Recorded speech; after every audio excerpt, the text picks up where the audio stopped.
ఆఫ్ఘనిస్తాన్తో T20 series ఇంకా పూర్తి కాకముందే ఇంగ్లాండ్తో ఈ నెల 25 నుంచి స్వదేశంలో జరగబోయే 5 మ్యాచ్ల టెస్ట్ సిరీస్లో మొదటి 2 మ్యాచ్ల కోసం బీసీసీఐ సెలెక్టర్లు స్క్వాడ్ను ప్రకటించారు. ఈ టెస్ట్ సిరీస్లో భాగంగా మొదటి మ్యాచ్ హైదరాబాద్ వేదికగా జరగనుంది. రోహిత్ శర్మ జట్టుకు నాయకత్వం వహించనున్నాడు. ఈ స్క్వాడ్లో గాయాల కారణంగా మహమ్మద్ షమీకి చోటు దక్కలేదు.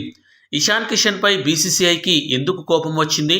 దీంతో అతడిని పక్కన పెట్టి ఉత్తరప్రదేశ్కు చెందిన వికెట్ కీపర్ ధ్రువ్ జురెల్కు తొలిసారి టెస్ట్ జట్టులో ఎంపిక చేశారు. దేశవాళీ క్రికెట్లో బాగా రాణిస్తోన్న చేతేశ్వర్ పుజారా, అజింక్య రహానే, హనుమ విహారీలకు మాత్రం చోటు దక్కలేదు. ఇక స్క్వాడ్ వివరాల్లోకి వెళ్తే రోహిత్ శర్మ కెప్టెన్గా, జస్ప్రీత్ బుమ్రా వైస్ కెప్టెన్గా వ్యవహరిస్తారు.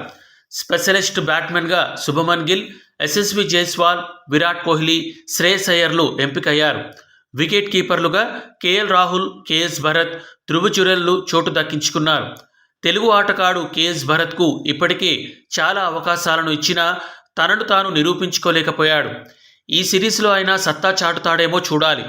స్పిన్ ఆల్రౌండర్లుగా అశ్విన్, రవీంద్ర జడేజా, అక్షర్ పటేల్, స్పెషలిస్ట్ స్పిన్నర్గా కుల్దీప్ యాదవ్, ఫాస్ట్ బౌలర్లుగా మహమ్మద్ సిరాజ్, ముఖేష్ కుమార్, ఆవేష్ ఖాన్లకు జట్టులో ఎంట్రీ లభించింది.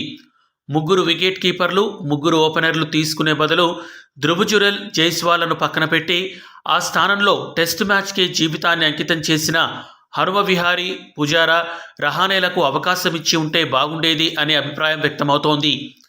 ఈ వీడియో కనుక మీకు నచ్చినట్లయితే లైక్, షేర్, కామెంట్ చేయండి. మరిన్ని అప్డేట్స్ కోసం మా ఛానల్ని సబ్స్క్రైబ్ చేసుకోండి.